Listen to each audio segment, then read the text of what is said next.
Welcome to Heroes and Droids, your guide to movies and TV shows. You're killing me already on the intro.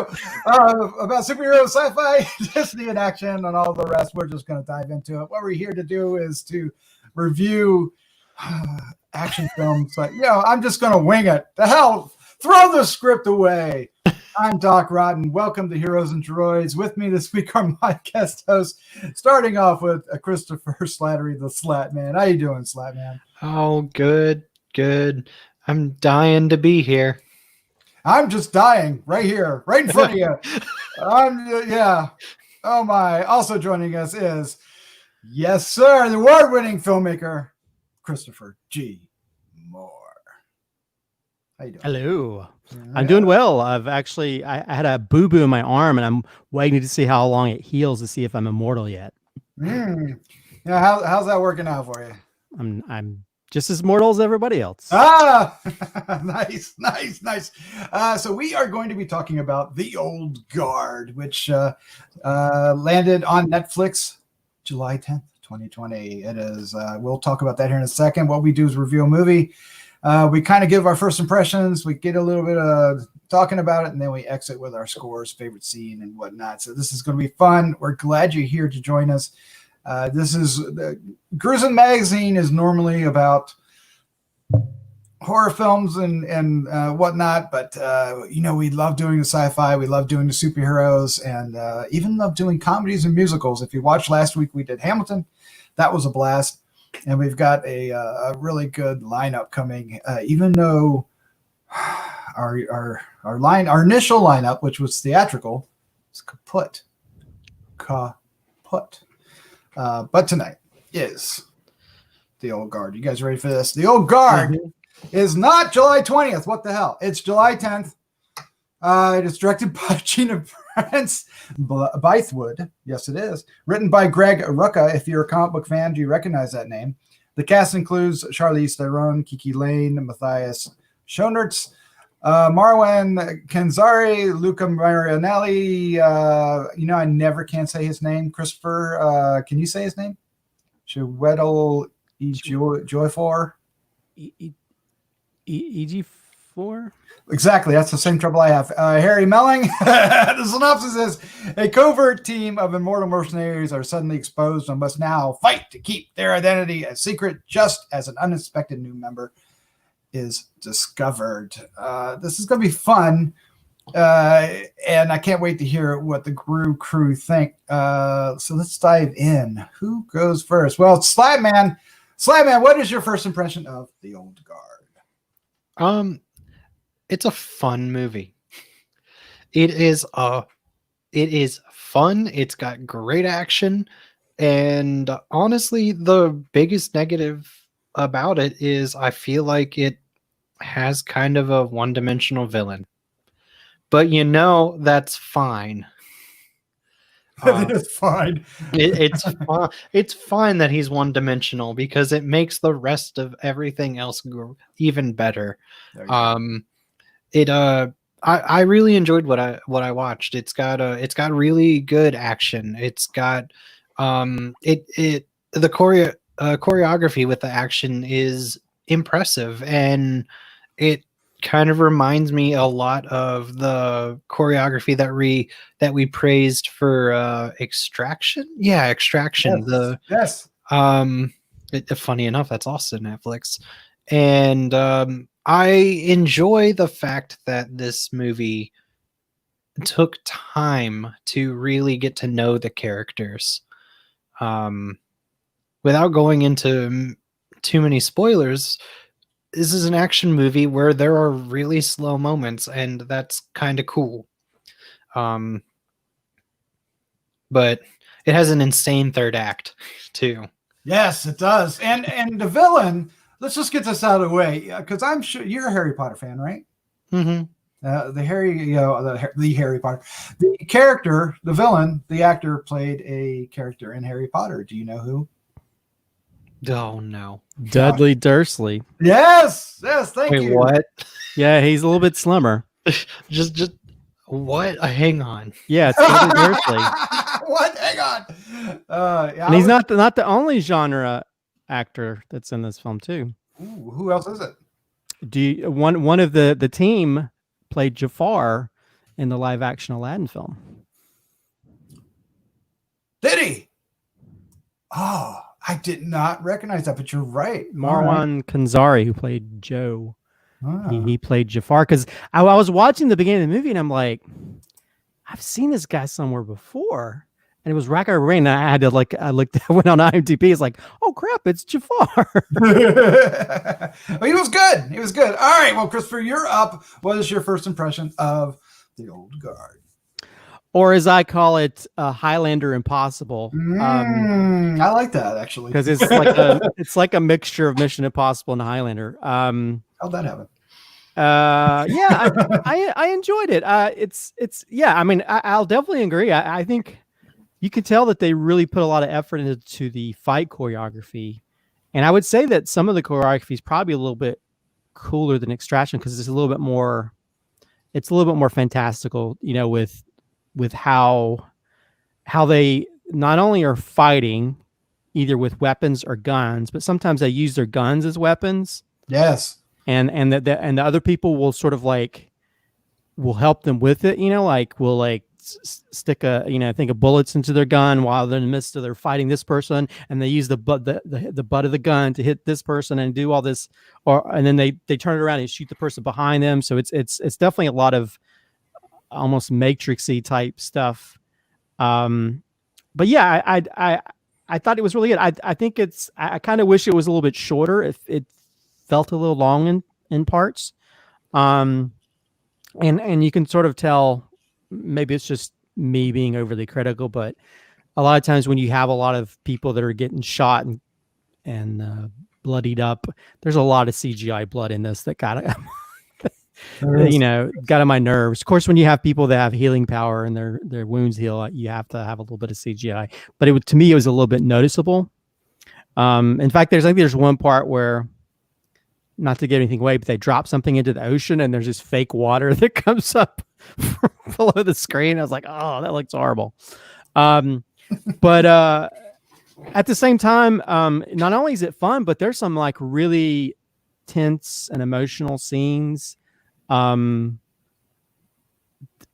a scene about one of these what I call Highlander people, or one of the old guard. Yes. What happens to her, it is, I think in my mind, I was trying to think if you had to deal with that, if you got in a situation where you had to keep dying over and over, I was like, I was like, I don't even want to think about that.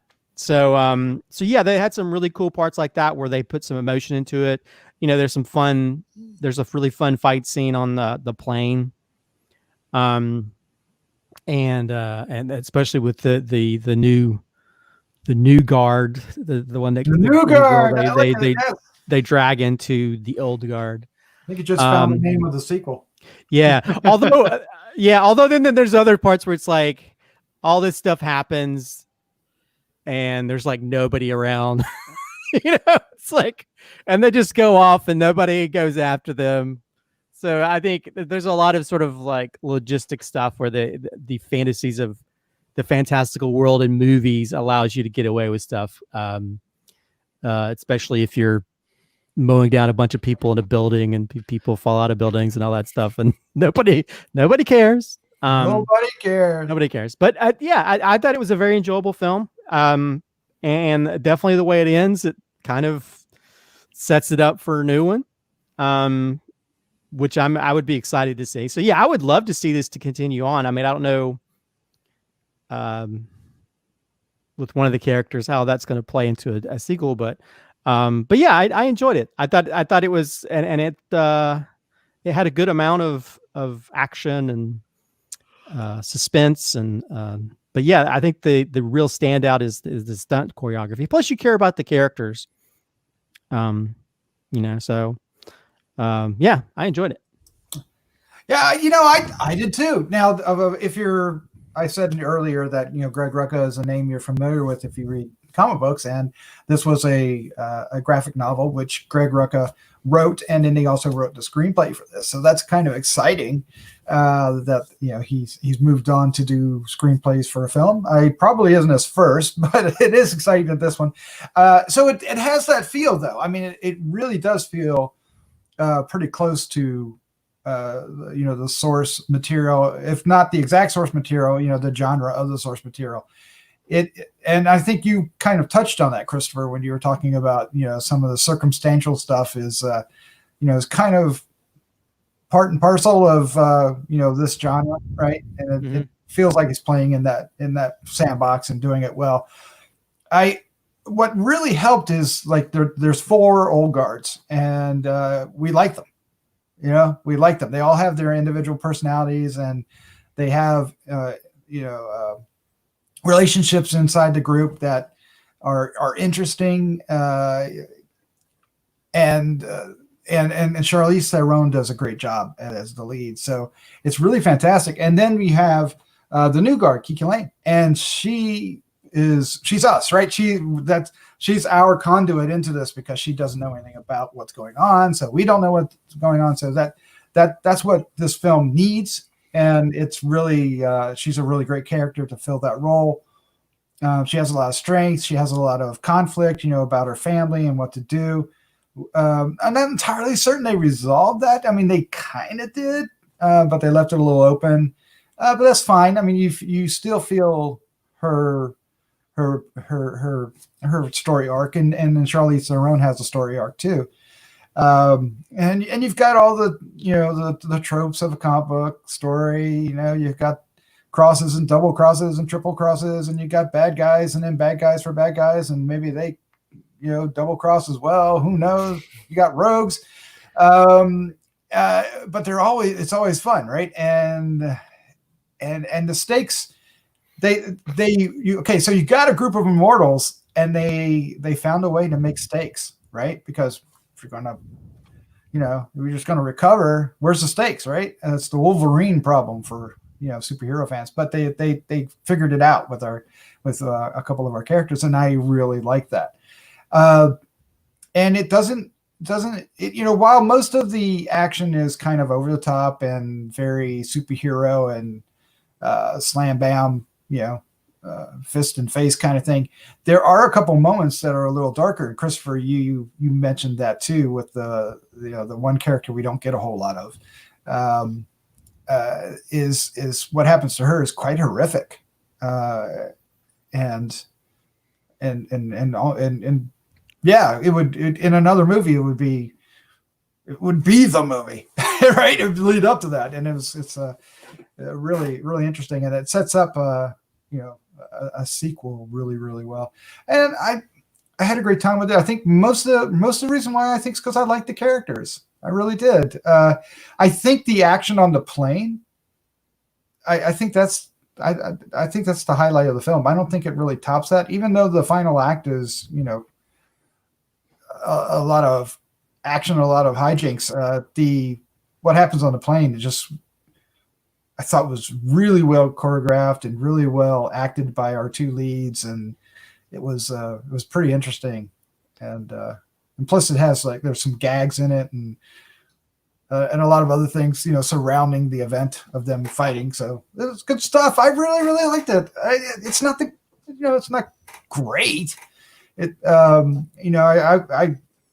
I probably like Atomic Blonde a little better, but if you were to compare action films, but it's showing, for me, Netflix has grown with their films, right? It seems like their action films are getting better, right? If you look back at the couple years of new content from Netflix that we're getting, these past 2 action films have been miles above some of the previous, and those were entertaining enough.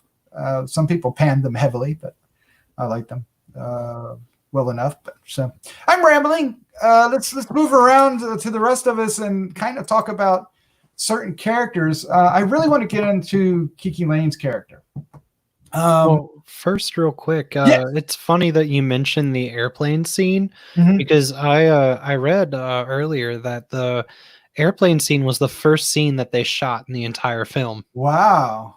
Okay. Yeah, so I don't know if it's just because it was the first one they did, so it's where they gave it their all, or they just really knocked it out of the park from there, and they were just like, all right, let's go.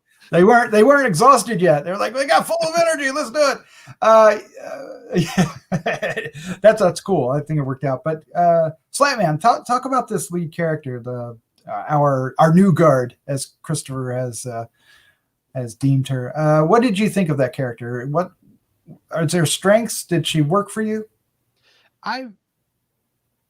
It took a while to get used to her, because I was kind of expecting like complete total badass, similar to what the other 4 characters are like. But looking back on it, it makes sense, and I can't really fault the direction or the performance. And in fact, I think it's a good performance, all things considered. It's a very believable that the way that it's portrayed, that she would sit there and freak out about finally learning about these powers that she has.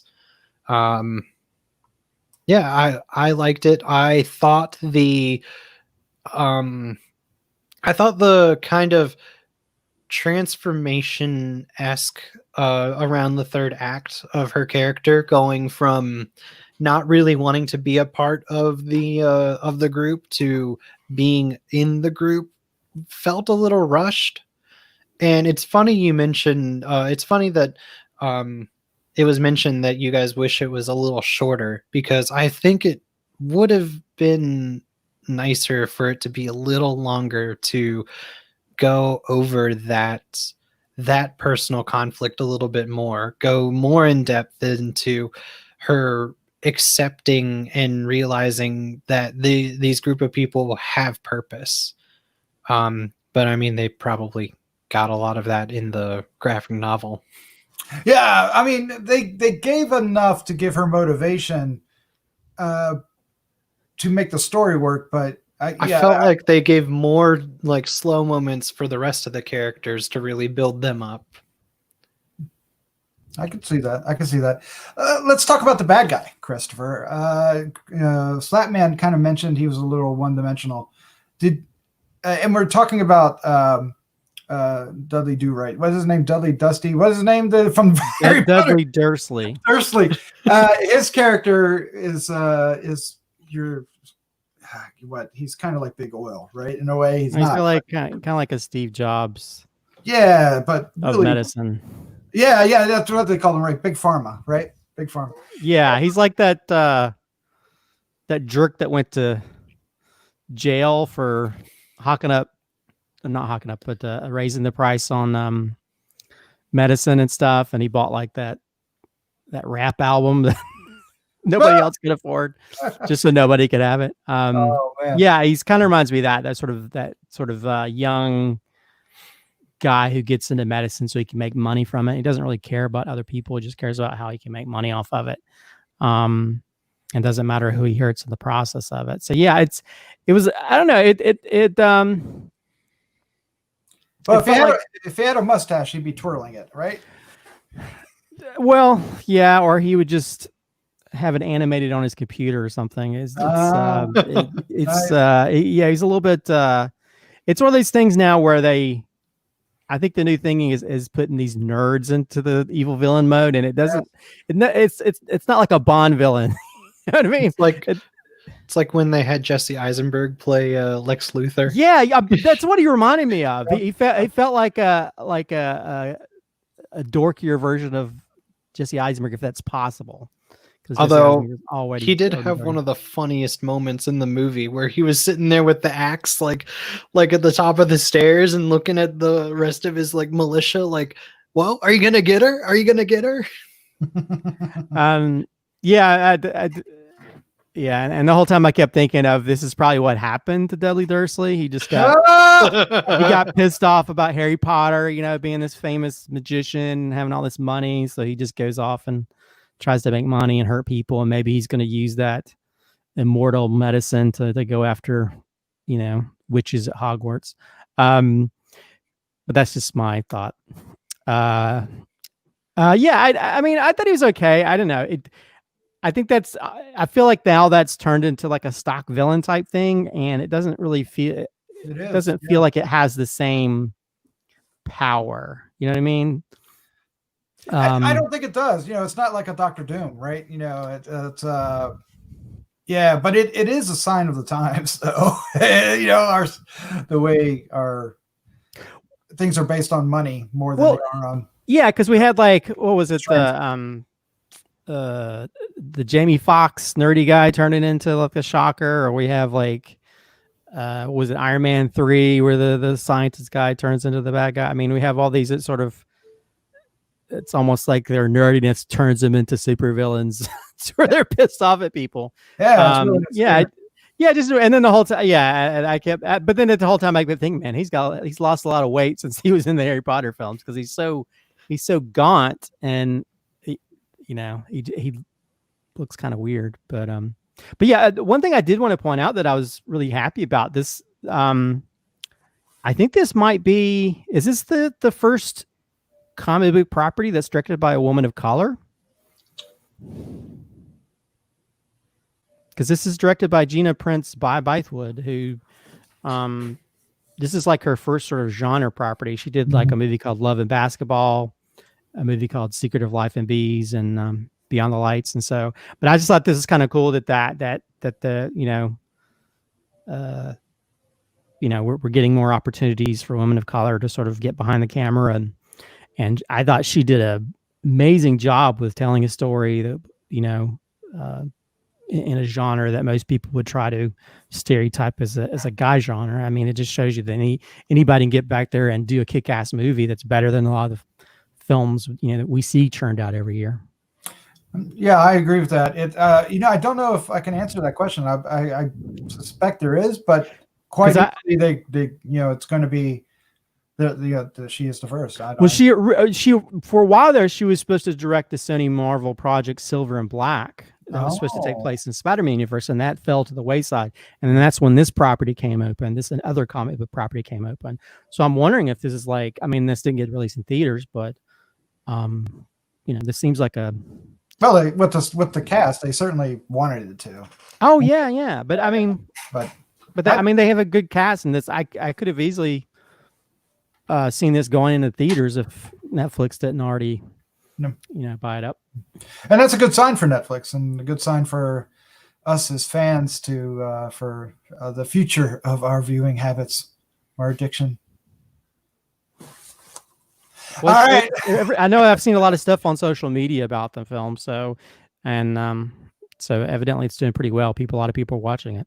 Yeah, I hope we get sequels. All right, well, let's wrap up our review. Let's give our final thoughts, our score, and favorite scene. The score is 1 to 5. Now, before we do, if you like what we're doing, and I hope you do, subscribe down below. Hit the like button, hit the little bell, so you can get notified later on.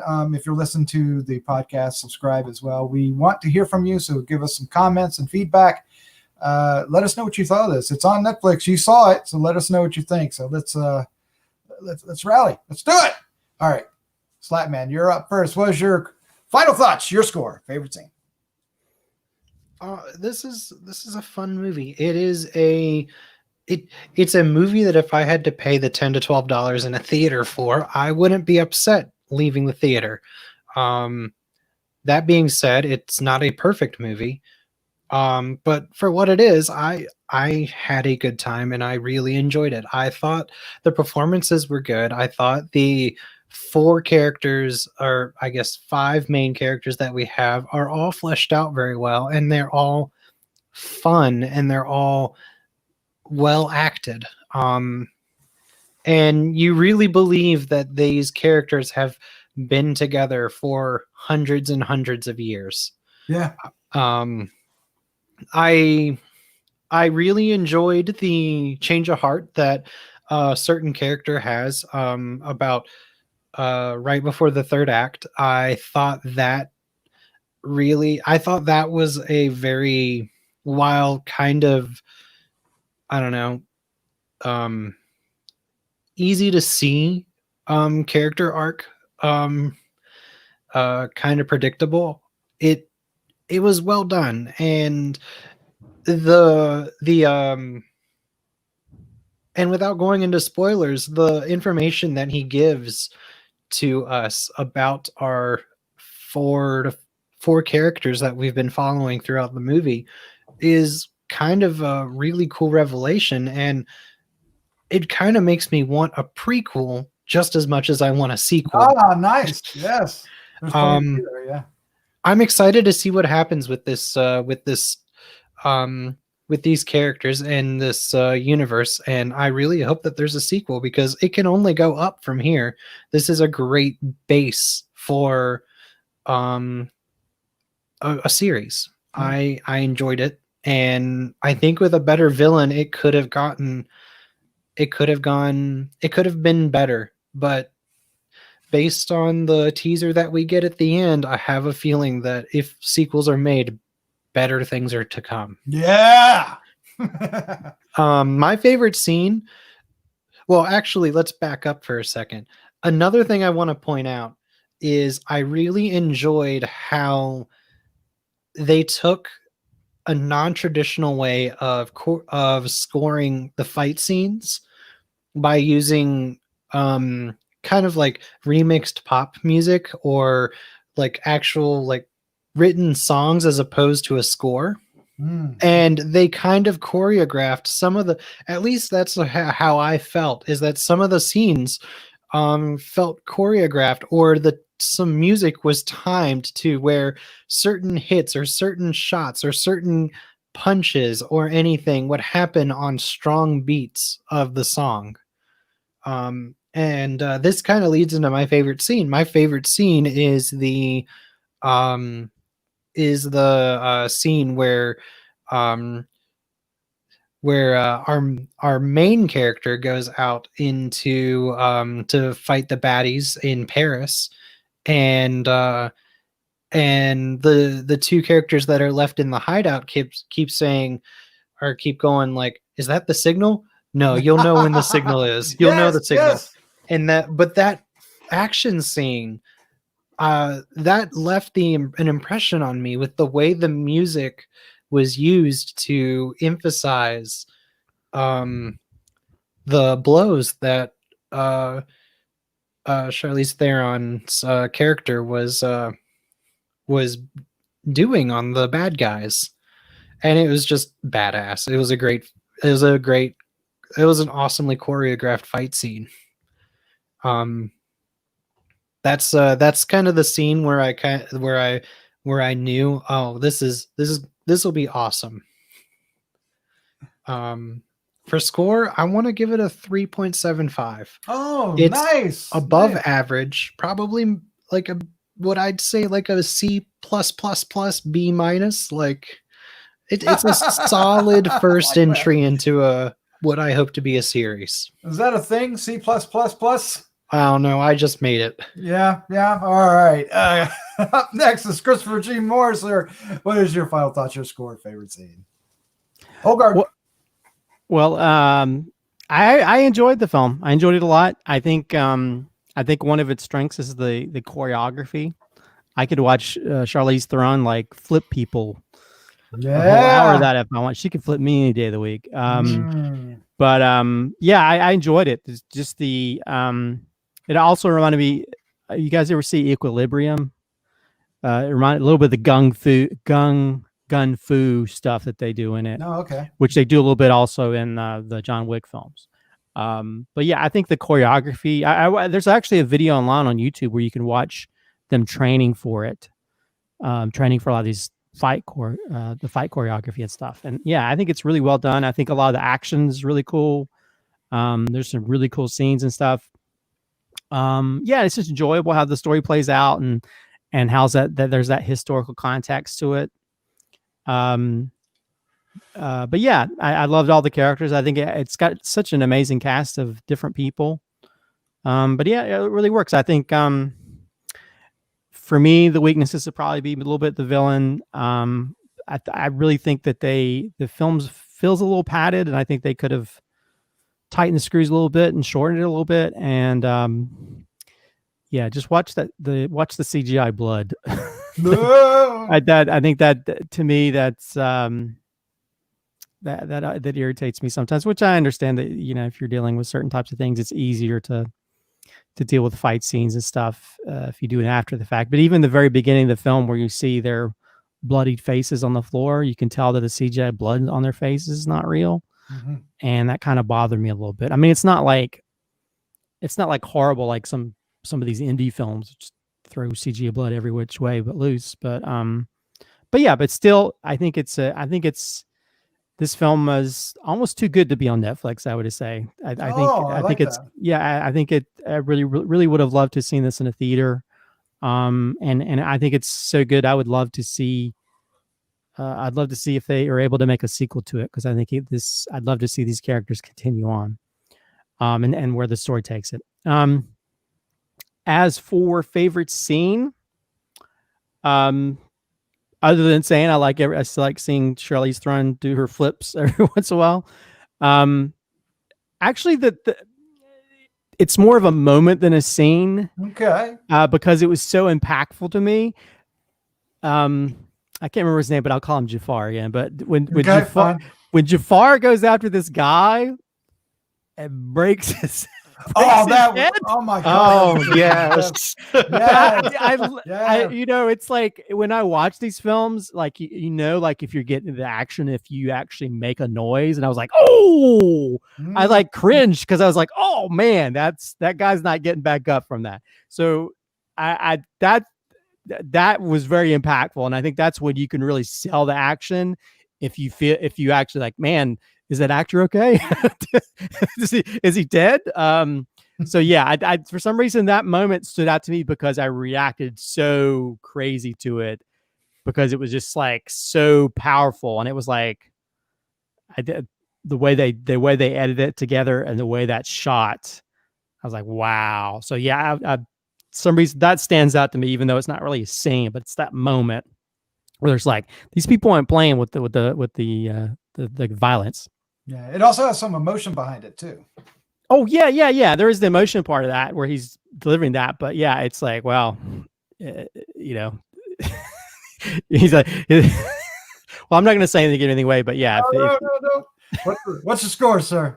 My score, I'll give it a 4 out of 5. So I enjoyed it. Again, my minor issues are just more with the length and CGI blood and the villain. Yeah, but I think the sequel's coming, and the villain's going to make, and the sequel's going to make up for it. I was surprised by this. I wasn't 100% sure this was going to be a winner. I was wondering if we were setting ourselves up for another movie, but no, this one I think delivered the goods. Again, for me, it's the cast. I thought our 5 leads, if you will, are really, really strong, and the supporting characters are really good. Even the villain guy is fine. I mean, you certainly know what he is, right? It's not like he's not doing the character injustice, right? He's doing the character as it's written. So, and it certainly works in that respect, but it kind of did need a little bit more of a power threat. They tried to supplement that with some of the bad guys, because he hires a very diverse group of mercenaries who they do what they need to do. Your one guy is one of them, the one that gets his neck broke. Okay, so it's got a lot of interesting things going for it, because the old guard, if you will, Charlize Theron's character is kind of tired of it all. She's been there forever, and of course we have the new character who doesn't want it because she's so new, she doesn't understand it yet. So the extremes there and the conflicts because of it are really interesting. And then you've got the other 3 that are in various positions in between. Some people have people to lean on, others don't, and the effect of that over time. It's they're actually tackling some interesting issues in the subtext, and the action. Combine that with the action in the movies, it's actually a success. It's actually really, really good. And yeah, it's one of the better Netflix. I still think I like Extraction a little more. I think I do. I'm trying to think. But my score is going to be, I'm going to go, I was originally just going to do 3.5, but I'm almost talking myself up to a 3.75. Do I do it? Go for it. All right, 3.75. I'll twist my arm. My favorite scene is the fight on the plane. Come on. That was great, right? Yes, especially if you know Russian. Well, that's the fun part of it, right? And Christopher, you and I talk about this a lot, right? We talk about when you write a script, something has to come back, right? And the Russian thing does, and that was fun. Because that was a great scene too, where she's she pushes the guy out the window and flies with him down to the car. And she's like, oh shit! Oh man, that was testing her whether she's immortal or not. Yeah. All right. Well, there you go. That's our review of The Old Guard. It's playing on Netflix right now as we speak. So we're eager to hear what you think. Please leave some comments down below. And thank you for joining us and listening in. Christopher and Slattman, thank you so much for joining me tonight. It's always fun. All right. With that, let's say good night. Good night. Good night. Good night.